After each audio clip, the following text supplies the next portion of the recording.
Com a morte de Aang, o espírito do Avatar seguiria com seu ciclo contínuo, reencarnando em algum dobrador de água. A Lotus Branca, que já estava encarregada pelo Aang de ir atrás desse novo Avatar, logo conheceriam a pequena e explosiva Avatar Korra, que desde muito pequena já tinha a capacidade de dobrar a água, o fogo e a terra. Só que o ar sempre foi um problema para ela, assim como a dificuldade do Aang em dobrar o fogo. Afinal, eram elementos que destoavam da sua personalidade, e não existia ninguém melhor para treiná-la senão o próprio filho do Aang, o Tenzin. E se você caiu aqui de paraquedas e não sabe o que aconteceu na história entre a lenda de Aang e a lenda de Korra, eu expliquei lá no final do vídeo da cronologia de Aang. Então se você ainda não assistiu, volta lá assistir, são acho que os últimos 10 minutos, e você estará pronto para entender um pouco melhor esse vídeo. Esse vídeo é patrocinado por World of Warships, um jogo gratuito para computador que vale muito a pena conhecer. Mesmo que você não saiba muito sobre navios, ele tem uma dinâmica online fantástica que vai te conquistar. As possibilidades são enormes, são mais de 400 navios para você controlar, mais de 40 mapas diferentes para jogar e mais de 44 milhões de jogadores. Os gráficos são incríveis, o clima é dinâmico e você pode escolher o seu comandante e customizar as suas habilidades, além também de poder fazer upgrades no seu navio. Para você ter uma noção, são diversas nacionalidades de navios no jogo, incluindo até navios e comandantes brasileiros. Legal, né? E ainda tem uma surpresa muito especial para vocês, meus queridos inscritos. Usando o primeiro link aqui na descrição, você poderá baixar gratuitamente o World of Warships e usando o código FIRE, F-I-R-E, na hora do seu registro, você irá ganhar muita coisa legal para já começar o jogo com uma grande vantagem. Saca só, você vai ganhar no navio Premium USS Texas 20 camuflagens, 200 dobrões, 7 dias de conta Premium e 1 milhão de créditos. Lembrando que tudo isso é gratuito e você vai ajudar muito o canal, muito mesmo. Então não perca tempo e baixe World of Warships no primeiro link aqui na descrição. Muito obrigado e vamos voltar ao vídeo.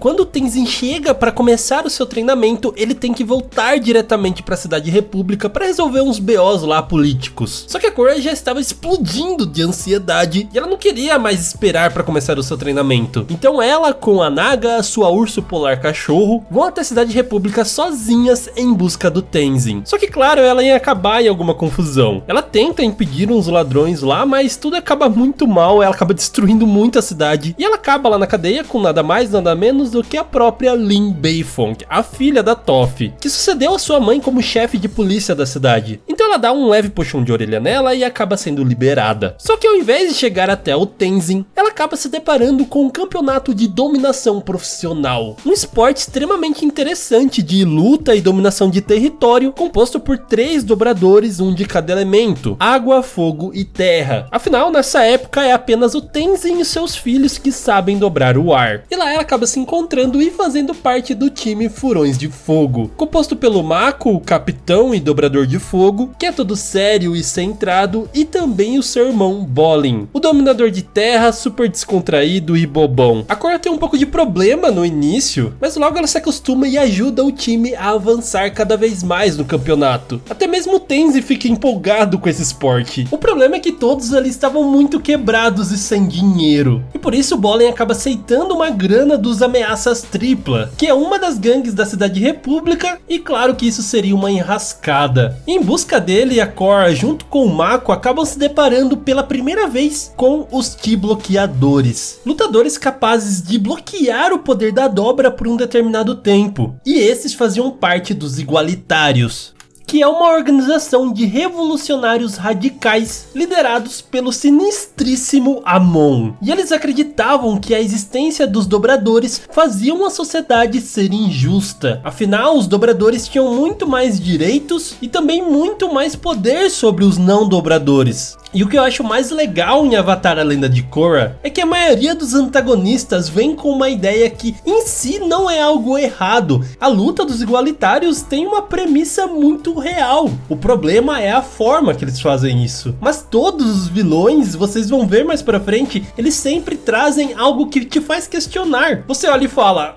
é real, ele não tá completamente errado. Tanto é que o Hiroshi Sato das Indústrias Futuro teve a sua esposa assassinada por dobradores e ele não pôde fazer nada pra isso. E isso acabaria criando um ressentimento tão grande nele que ele acabaria indo para o lado dos igualitários, criando máquinas, armas e tecnologias avançadas que ajudariam eles na sua revolução. E a própria Korra ficou bem desconfiada dele, o que acabou em uma investigação policial que desmascarou seus verdadeiros motivos. E depois de lutar muito contra os seus robôs, a própria Asami acaba eletrocutando seu pai, dando a chance deles fugirem. E logo depois disso, a Lin Beifong acaba renunciando seu cargo como chefe da polícia da cidade. E é aí que entra o Tarlok, um maluco que representa a tribo da Água do Norte no Conselho da República Unida, que aproveita a saída da Lin para ganhar protagonismo dentro da polícia, ganhando cada vez mais o controle da própria cidade república, impondo leis extremamente opressoras com a desculpa de estar combatendo os igualitários. E por desobedecerem essa lei, quase todos foram presos, menos a Korra, que claro foi lá tirar satisfação com o Tarlok de tudo que ele estava fazendo. E assim eles começam uma batalha que acaba revelando o seu verdadeiro poder. O Tarlok era capaz de dominar o sangue, e isso porque nem era lua cheia. Com esse poder poderosíssimo, ele consegue conter a Korra, sequestrar ela, prendê-la e levá-la para fora da cidade. Ele tentaria mentir para todo mundo, mas logo ele seria descoberto. Liderados pela Lin, eles tentam deter o Tarlok, mas no final quem realmente acaba detendo é o próprio Amon, que tira os seus poderes, derrotando de uma vez por todas. Só que esse problema seria resolvido para entrar um ainda maior. Os igualitários começam seus ataques para dominar a cidade república, e eles conseguem fazer isso graças à tecnologia do Hiroshi Sato e dos seus poderosíssimos robôs, sem contar com um grande poder do Amon também, né? Ele que estava indo atrás do Tenzin na Ilha do Templo do Ar, acaba sendo atrasado pela Lin Beifong, que se sacrifica sendo pega pelo Amon e perdendo seus poderes, enquanto os outros conseguem fugir da ilha. Aí a Pema, que é a esposa do Tenzin, acaba dando à luz ao seu quarto filho, Rohan. O Tenzin estava realmente empenhado em continuar a sua linhagem. E nesse meio tempo eles conseguiram pedir ajuda à força militar da Nação do Fogo, que estavam chegando com suas tropas liderada pelo Airo, o general das Forças Unidas e neto do Lord Zuko. E sim, esse nome foi em homenagem ao Airo que a gente tanto ama. Só que o Amon já sabia de tudo e preparou um ataque aéreo que dizimou aquela tropa. A Korra acaba salvando o Airo e agora eles têm que pensar em outras maneiras de derrotar o Amon. E dessa forma, quando a Korra e o Mako estão indo atrás dele, eles acabam encontrando o Tarlok, que estava preso pelos igualitários. E é aí que ele revela toda a verdade. Ele era irmão do Amon, que na verdade se chama Noatake, e os dois desde muito pequenos foram ensinados a dobra de sangue pelo seu pai Akone, que antigamente era um criminoso extremamente perigoso para a cidade república, porque ele conseguia dobrar o sangue de uma forma jamais vista. Em seu próprio tribunal ele conseguiu dobrar o sangue de todo mundo, mas acabou sendo capturado pelo próprio Aang, que tirou seus poderes assim como ele tinha feito com o Ozai. E por isso ele treinava seus filhos, para um dia eles vingarem o que o Avatar Aang tinha feito com ele. Só que os seus métodos extremamente opressores fizeram com que o Noatake se voltasse contra ele, dobrando o seu sangue e fugindo. Desde então os dois irmãos seguiram por caminhos diferentes. E com essa informação agora o plano da Korra era expor para os outros igualitários a verdadeira identidade do Amon, afinal ele também era um dobrador. Só que não deu muito certo e para piorar ele tinha sequestrado o Tenzin e a sua família, e ele estava prestes a extinguir a dobra de ar novamente no mundo. Só que aí a Korra e o Mako entram em batalha com ele, e novamente ela não consegue derrotá-lo porque ele também dobra o sangue, imobilizando ela e tirando todos os seus poderes. Só que quando ele estava prestes a matar o Mako, nesse nesse momento de desespero, ela consegue dobrar o ar. Afinal, o Amon não tinha tirado isso dela porque ela não sabia dobrar ainda. Então ele acaba caindo dentro da água, quase se afoga, perde toda a sua cicatriz falsa, que na verdade era tinta, e acaba dobrando a água para se salvar, revelando para todos ali que ele era sim um dobrador. Agora, sem mais nenhuma credibilidade, ele resgata o seu irmão e eles fogem de barco na esperança de começar uma vida nova. Porém, o Tarlok sabia que aquilo jamais daria certo. Usando uma das luvas de choque dos igualitários, ele explode o barco com os dois dentro. Porém, a Korra continuava sem os seus poderes de dobra. Depois de muitas tentativas falhas, ela acaba conseguindo se conectar com o seu lado espiritual, conversando diretamente com o Aang, que dá os seus poderes de volta e ainda por cima a ensina a devolver os poderes de outras pessoas. E dessa forma ela devolve os poderes para Lin e para todo mundo que o Amon retirou. E assim estava tudo em paz, e a Korra acaba viajando até a tribo da Água do Sul para participar do Festival dos Espíritos da Geleira. E seu objetivo era treinar depois com Tenzin no Templo do Ar do Sul. Só que lá ela acaba conhecendo seu tio, o Nalak, que enche a cabeça dela de minhoca, dizendo que a tribo da Água do Sul estava desequilibrada espiritualmente por conta do seu pai, o Tongrak, que era o líder dali e supostamente tinha queimado uma floresta espiritual. E mais tarde aparece um espírito super raivoso que ninguém consegue deter, nem mesmo a Korra no modo Avatar, até que o Nalak usa uma técnica que só ele sabe que consegue deter aquele espírito. E dessa forma ele convence ela a treinar com ele, jogando o Tenzin para escanteio e literalmente mandando ele embora. Coitado. Só que o único interesse do Nalak era usar a Korra para abrir o portal espiritual do Sul. Inventou toda essa historinha aí para convencer ela a fazer isso. E sim, ela acaba fazendo. Só que quando ela volta para a cidade, as tropas do norte, comandadas pelo Nalak, estão chegando ali na tribo da Água do Sul. E ele dizia que aquilo era para ajudá-los naquela situação, sendo que na verdade ele só queria começar uma guerra civil, porque a tribo da Água do Sul e do norte trocam farpas há muito tempo. Então alguns rebeldes do sul tentam sequestrar o Nalak. E isso faz com que o próprio Tongrak seja julgado na justiça e declarado culpado. Só que a Korra mete o louco e vai atrás desse juiz e consegue fazer com que ele revele toda a verdade, de que ele foi comprado e tudo desde o início era um plano do Nalak. Assim ela tenta libertar o seu pai, mas não consegue, então vai até a Cidade República para pedir ajuda ao presidente Raiko, o que também não dá certo,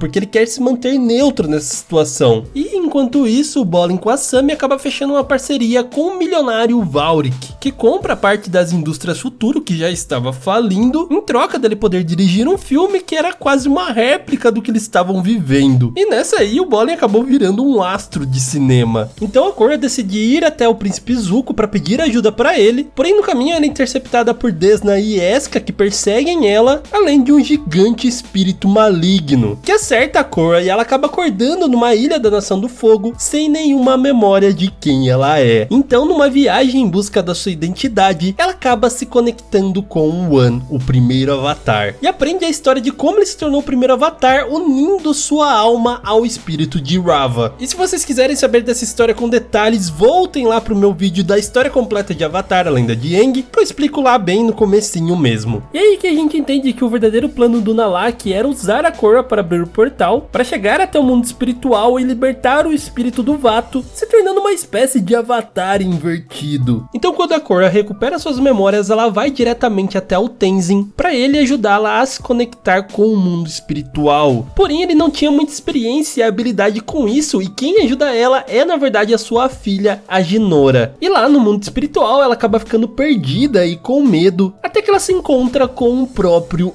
Iroh. Escorreu até uma lágrima aqui nessa cena. E ele consegue acalmá-la e mostrar para ela quem ela verdadeiramente é. Enquanto isso, a Jinora foi até a biblioteca de Washington e lá ela descobre que o Vato na verdade está preso dentro do mundo espiritual na Árvore do Tempo. Só que tudo aquilo era uma armadilha e o Nalak acaba capturando ela. E com isso ele a usa como chantagem para a Korra abrir a prisão de Vato, que inicia seus planos de dominação do mundo fundindo seu espírito ao do Nalak. A Korra tenta impedir isso, porém ela não é capaz. E em um momento de vulnerabilidade, o Vato consegue arrancar o espírito de Raava de dentro da Korra, quebrando a sua conexão com o espírito Avatar de forma lenta e dolorosa, uma das cenas mais tristes desse desenho. E agora, desolada, tudo parecia não ter mais salvação. Até que o Tenzin com seus irmãos encontram a Jinora e também a Korra. A Kai acaba ajudando a Korra a se recuperar e buscar dentro dela uma conexão com seu espírito. E por meio dessa meditação ela consegue se transformar em um grande espírito azul que volta à realidade e luta contra o Vato. E vamos lembrar que no universo Avatar, o bem e o mal sempre coexistem. Então Raava de alguma forma ainda vivia dentro do Vato. Então depois de muita luta, a Jinora consegue resgatar o espírito de Raava. E a Korra consegue usar a técnica do próprio Unalaq para conseguir detê-lo, voltando assim para o mundo espiritual, usando o restinho da convergência harmônica para conseguir se fundir novamente com Raava e reestabelecer sua conexão com o espírito Avatar.